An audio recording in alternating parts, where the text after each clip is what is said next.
Bonjour, ici Daniel Poulain de Publications évangéliques.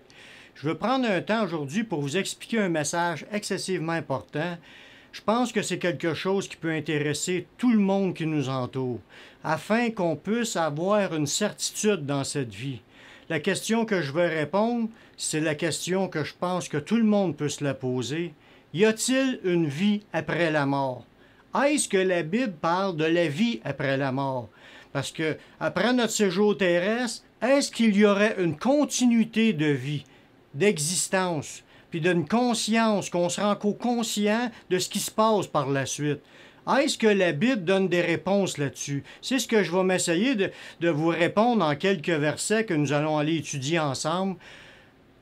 Je dois vous dire tout de suite en premier, Dieu avait l'intention, avant même la création, Dieu avait l'intention dans son plan initial, que l'homme vive éternellement. Dans Genèse 2, le verset 9, quand Dieu avait placé les premiers êtres, Adam et Ève, les deux premiers humains créés à l'image de Dieu, quand Dieu les avait placés dans un jardin, il avait fait pousser toutes sortes d'arbres, des arbres bons à manger, agréables à la vue, puis dans le verset, au verset 9 de Genèse 2, ça nous dit comme suit: « L'Éternel Dieu fit pousser du sol des arbres de toute espèce, agréables à voir et bons à manger, et l'arbre de la vie au milieu du jardin, et l'arbre de connaissance du bien et du mal. » Dieu, dans son plan, avait l'intention que les humains puissent vivre éternellement. Depuis le début de la création, Dieu voulait trouver, ou il a même créé des créatures pour établir un contact avec lui, pour marcher en communion avec lui. Puis ce contact-là devait être permanent. Dieu, son plan était que l'homme puisse vivre à long terme, pour l'éternité. Dieu a pris la peine de placer l'arbre de vie au milieu du jardin. Cet arbre, qu'une fois qu'on en mangeait, ça nous procurait la vie. C'est un arbre qui nous aurait permis de vivre éternellement. Dieu avait donné la permission à Adam et Ève d'en manger. Dans Genèse 2,16 qu'on peut voir ça. L'Éternel Dieu donna cet ordre à l'homme: « Tu pourras manger de tous les arbres du jardin, mais tu ne mangeras pas d'un seul arbre, c'était l'arbre de la connaissance du bien et du mal, car le jour où tu en mangeras, tu mourras. » Dieu avait donné le droit à Adam et Ève de manger de l'arbre de vie qui procurait de vivre éternellement. Puis il avait le droit aussi de manger de tous les arbres, sauf un. Dieu il a pris la peine de lui dire: « Le jour où tu vas en manger, tu mourras. » C'est ce qui s'est produit. Adam et Ève, on connaît l'histoire, puis ceux qui ne l'ont pas lu, je vous encourage à aller lire le début de la Genèse, allez voir la création, comment Dieu a créé le ciel, la terre et ainsi de suite, et comment est-ce que Dieu a créé les humains, puis de voir ce merveilleux jardin que Dieu a créé et qu'a mis les hommes pour le garder et le cultiver. Et cet arbre de vie qu'on retrouve dans ce passage-là, qui nous dit qu'il nous procurait de vivre éternellement. Dieu avait donné la permission à Adam et Ève d'en manger. Qu'est-ce qui s'est passé suite à leur désobéissance? Comme on l'a vu, on ne l'a pas vu dans cette vidéo-là, mais dans d'autres vidéos, Adam et Ève ont désobéi à Dieu. Adam et Ève ont désobéi en mangeant de l'arbre de la connaissance du bien et du mal. Ça leur a attiré un jugement. Suite à leur désobéissance, ils ont été privés de l'arbre de vie, puis privés de vivre éternellement. À partir du moment où ils en ont mangé, à partir de leur désobéissance, la mort les a frappés, la mort spirituelle, puis il y a eu des conséquences physiques suite à cette mort. Si on va voir dans Genèse 3, 22, ça nous dit: « L'Éternel Dieu dit, voici l'homme est devenu comme l'un de nous pour la connaissance du bien et du mal. Empêchons-le maintenant d'avancer sa main, de prendre de l'arbre de la vie, d'en manger et de vivre éternellement. » Voyez-vous, cet arbre nous donnait la possibilité de vivre éternellement, mais suite à leur transgression, Ils ont désobéi au commandement de Dieu. Ils sont morts spirituellement, instantanément. Puis par la suite, comme conséquence, comme jugement, ils ont été empêchés d'avancer leurs mains, de pouvoir prendre de l'arbre de la vie, d'en manger et de vivre éternellement.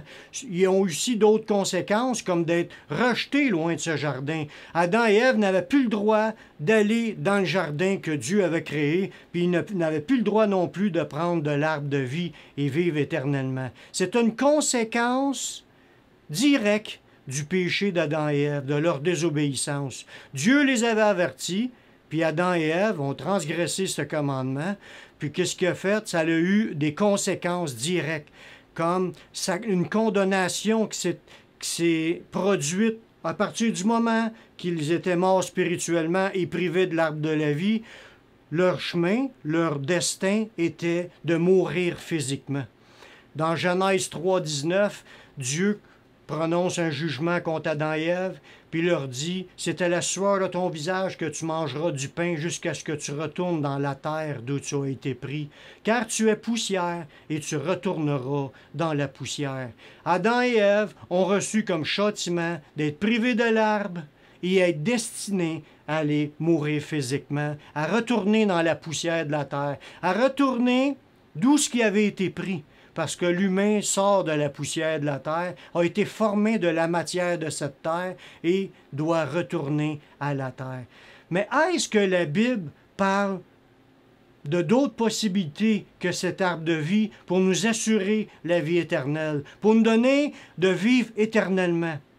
Mais on peut voir que Dieu, dans la suite des temps, a parlé par des prophètes dans l'Ancien Testament. Un en particulier qu'on va aller lire, que Dieu a parfaitement, très clairement annoncé d'avance qu'il y aurait une résurrection de tous les vivants. Dans Daniel 12, le verset 2 et 3, ça nous dit plusieurs, ça c'est comme une vision que Daniel a eue, puis cette vision devait être un message destiné à tous ceux qui vivent sur cette terre. Plusieurs de ceux qui dorment dans la poussière de la terre se réveilleront, les uns pour la vie éternelle, les autres pour l'opprobre, la honte éternelle. Ceux qui auront été intelligents brilleront comme la splendeur du ciel, et ceux qui auront enseigné la justice à la multitude brilleront comme des étoiles à toujours et à perpétuité. Dieu a déjà commencé à préparer nos cœurs, à préparer notre intelligence, à s'attendre à ce qu'il y ait un autre chemin que celui de l'arbre de vie, qui nous permettrait de vivre éternellement. Dieu a annoncé d'avance que tous les humains, depuis le début de la création jusqu'à la fin, vont ressusciter, puis qu'il va avoir comme à comparaître devant ce Dieu tout-puissant pour qu'il soit permis à certains d'entrer dans la vie éternelle et d'autres dans la honte et dans l'opprobre éternelle. Dieu a commencé à annoncer un message pour annoncer aux humains la possibilité de vivre éternellement. Est-ce qu'il y a une vie après la mort? La Bible nous dit oui. Il y a une vie, il y a une résurrection. La Bible ne parle pas de réincarnation, la Bible parle de résurrection. Il est réservé aux hommes de mourir une seule fois, que la Bible nous dit, après vient le jugement. Dieu nous permet de vivre sur la terre pendant un séjour. C'est considéré comme un voyage. On est en voyage sur la terre pour le temps qu'on a à vivre. On a à vivre pour Dieu, apprendre à connaître Dieu, apprendre à rechercher Dieu, apprendre le chemin de Dieu pour retrouver ce contact qu'on a perdu en Adam et Ève. On a perdu cette communion avec Dieu. Nous sommes comme morts spirituellement à cause d'Adam et Ève et à cause de nos péchés. Nous avons besoin de retrouver ce contact avec Dieu. Mais quel est ce chemin que Dieu nous a laissé pour qu'on puisse obtenir la vie éternelle? Dieu nous en a donné une preuve de la résurrection en ressuscitant Jésus d'entre les morts. Dans Actes 17, 31, les Actes des Apôtres, les apôtres ont écrit toutes sortes de choses après la mort de Jésus. Ils ont écrit l'histoire de Jésus dans les Évangiles. Ils ont écrit aussi l'histoire dans les Actes. Puis aussi, on retrouve toutes sortes d'enseignements dans la suite du Nouveau Testament. Des enseignements de Jésus et des apôtres pour nous révéler notre position, notre état, ce qu'il va y avoir par la suite. Puis dans Acte 17, 31, ça nous dit que Dieu a fixé un jour où il jugera le monde selon la justice. Par l'homme qu'il a désigné, ce dont il en a donné à tous une preuve certaine en le ressuscitant des morts. Jésus est cet homme ressuscité, celui que Dieu a voulu en donner une preuve que cet homme avait été choisi, Jésus, que c'est lui qui est le Messie, le oint, le Sauveur. C'est lui qui devait naître et mourir en portant sur lui les péchés de l'humanité, puis qui devait mourir sur la croix, afin de payer la dette des péchés, de donner l'occasion à tous de recevoir le pardon et de recevoir la vie éternelle. Puis Dieu a préparé un temps où ce qu'il va juger tout le monde. Il a fixé un jour où ça va être le temps du jugement, le jugement de Dieu. Puis pour ce que tout le monde puisse être jugé, il est nécessaire qu'on ressuscite. Et la Bible nous le dit, dans d'autres passages qu'on va aller voir tantôt, la Bible nous affirme qu'il y a une résurrection, qu'il y a un jugement. Que les hommes auront à rendre compte de leur vie terrestre.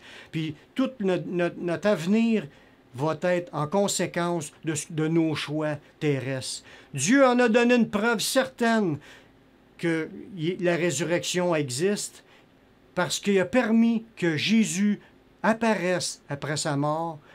Il s'est montré à plus de 500 témoins. Puis c'est ça qui est le message de l'Évangile qui nous a été enseigné. Dans 1 Corinthiens 15, le verset 3, ça nous dit que l'apôtre Paul, les apôtres, Jésus lui-même, nous a enseigné que Christ est mort pour nos péchés, puis ça, c'est le plan de Dieu, selon les Écritures, qui devaient être accomplis. Christ est mort pour nos péchés, qu'il a été enseveli et qu'il est ressuscité le 3e jour, selon les Écritures. Jésus lui-même avait annoncé que sa mort était pour arriver et qu'il ressusciterait d'entre les morts 3 jours et 3 nuits plus tard. Et c'est ce qui est arrivé. Jésus est ressuscité, puis il est apparu à Céphas, qui est Pierre.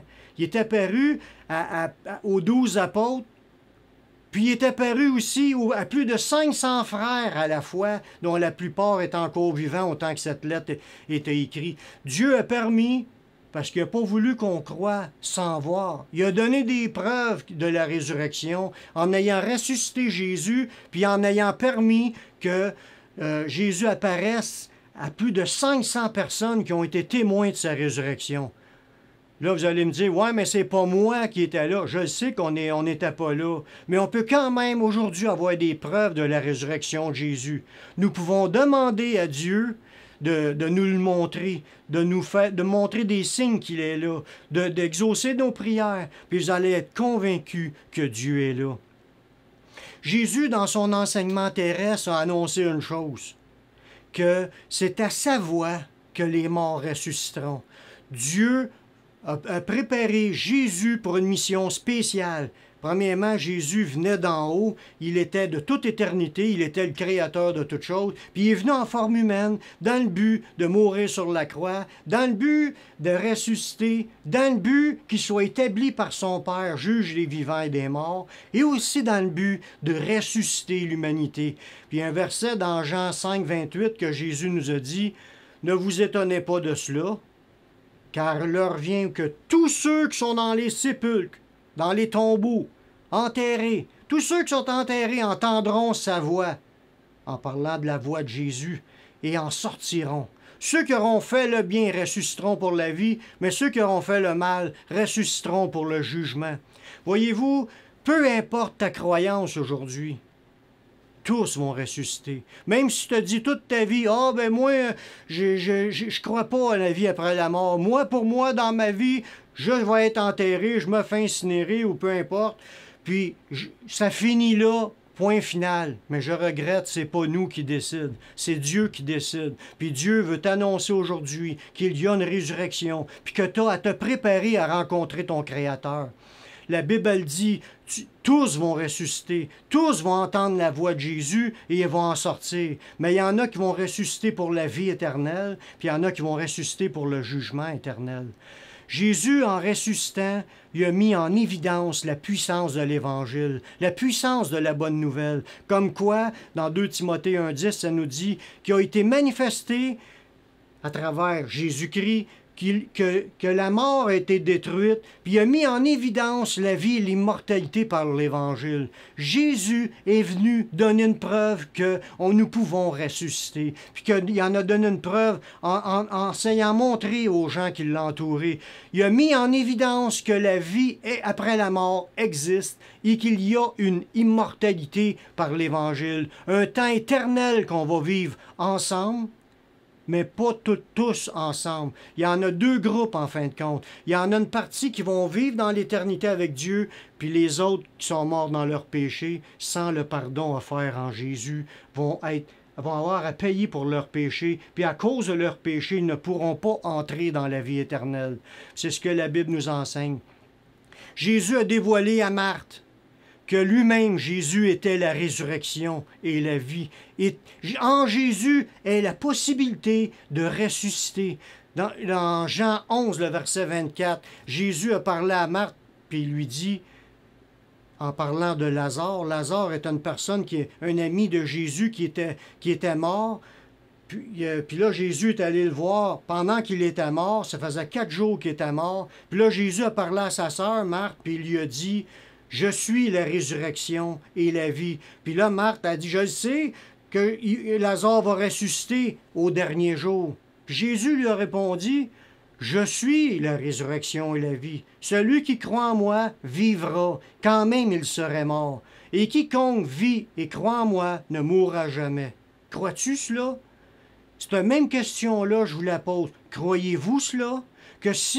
Croyez-vous que Jésus est la résurrection et la vie? Croyez-vous que si nous croyons en Jésus, même si on serait mort, qu'on vivrait? C'est ce que la Bible nous dit pourtant, que nous sommes tous morts devant lui. Nous sommes morts spirituellement. Nous sommes vivants physiquement, mais nous sommes morts spirituellement. Et nous pouvons aller à Jésus pour recevoir la vie. Quand même si on serait mort, on peut vivre. On peut naître de nouveau et recommencer à vivre une vie spirituelle, une vie en contact et en communion avec Jésus. Puis quiconque vit, quiconque reçoit cette vie, puis qu'il vit, mais ne mourra jamais, parce que Jésus nous assure de sa part que ceux qui marchent dans la foi, dans son œuvre accomplie, qu'il est mort sur la croix, si tu crois à cela, puis tu le reçois, tu peux être pardonné de tous tes péchés, puis il peut te donner la vie éternelle. Puis il va te la donner, parce que Dieu est fidèle à ses promesses. Crois-tu cela? Puis c'est ça le message de l'Évangile. Jésus est venu, il a payé de sa vie parce qu'il était le seul à vivre sans péché. Il a accepté de porter sur lui le fardeau de nos péchés. Il a accepté de devenir un coupable et de payer comme un coupable, de mourir sur la croix afin de me pardonner, afin de te pardonner, afin de pardonner à l'humanité, afin de pardonner à quiconque croit en lui. C'est ce que ça nous dit dans Jean 3,16. Car Dieu a tant aimé le monde qu'il a donné son Fils unique, afin que quiconque croit, peu importe comment tu t'appelles, peu importe la religion que tu fais partie, c'est pas une religion qui va te sauver, c'est Jésus, afin que quiconque croit ne périsse point, mais qu'il ait la vie éternelle. Es-tu prête à croire en Jésus? Es-tu prête à croire au message de l'Évangile? Es-tu prête à saisir cette vie éternelle qui t'est proposée maintenant? Jésus veut que tu saches qu'il est mort sur la croix pour toi. Il a payé en versant son sang sur la croix afin que tu puisses être pardonné. Il est l'agneau de Dieu qui est venu pour enlever le péché du monde. Si tu le veux, si tu y crois, tu peux le recevoir maintenant. Dieu nous invite, à aller à lui et pouvoir recevoir le pardon de nos péchés et de pouvoir avoir accès, de manger de l'arbre de vie qui est dans le paradis de Dieu. Dans le paradis, dans la vie éternelle, il y a un arbre de vie, puis avec cet arbre de vie, nous pourrons vivre éternellement. Cet arbre de vie, c'est Jésus, bien sûr. Jésus t'offre son pardon, puis il t'offre la vie éternelle. Dans Apocalypse 2,7, ça nous dit que celui qui a des oreilles entende ce que l'Esprit dit aux églises. À celui qui vaincra, je donnerai à manger de l'arbre de vie qui est dans le paradis de Dieu. Veux-tu cette victoire? Je vais faire une prière avec toi. Je t'invite à prier avec moi pour laisser Jésus entrer dans ton cœur, pour que qu'il puisse pardonner tes péchés avant qu'il entre et que tu puisses entrer par le Saint-Esprit afin que tu naisses de nouveau, puis que tu puisses avoir cette nouvelle vie qui commence pour toi. Prions. Père, je crois que Jésus est venu v'là 2000 ans et qu'il est mort sur la croix pour pardonner mes péchés. Je l'accepte comme mon sauveur personnel, comme mon Seigneur. Maintenant, pardonne mes péchés et donne-moi ton Saint-Esprit. Viens habiter dans ma vie. Viens prendre le contrôle de ma vie. Donne-moi de marcher en communion avec toi sur cette terre. Je te demande de me conduire dans ta parole, de me révéler ta parole, de me montrer le chemin, puis de me donner de persévérer jusqu'à la fin. Je te prie dans le nom de Jésus. Amen. Si tu as fait cette prière, sache que Jésus l'a entendu, puis il te pardonne, puis il te purifie de tes péchés. Puis à cause que tu lui as demandé d'entrer, il est entré dans ta vie, il y a une nouvelle vie qui commence, puis il veut que cette nouvelle vie puisse être pleine de bons fruits qui viennent de sa part. Demeure en communion avec lui, persévère dans la foi. Va sur mon site publication-évangélique.com. Tu trouveras une foule d'enseignements qui vont t'aider à avancer dans ta vie chrétienne, qui vont t'aider à connaître davantage la parole de Dieu. Je t'encourage à y aller, à étudier la Bible, puis persévère jusqu'à la fin. Puis ici Daniel Poulain qui vous dit que Dieu vous bénisse, puis aux prochaines vidéos.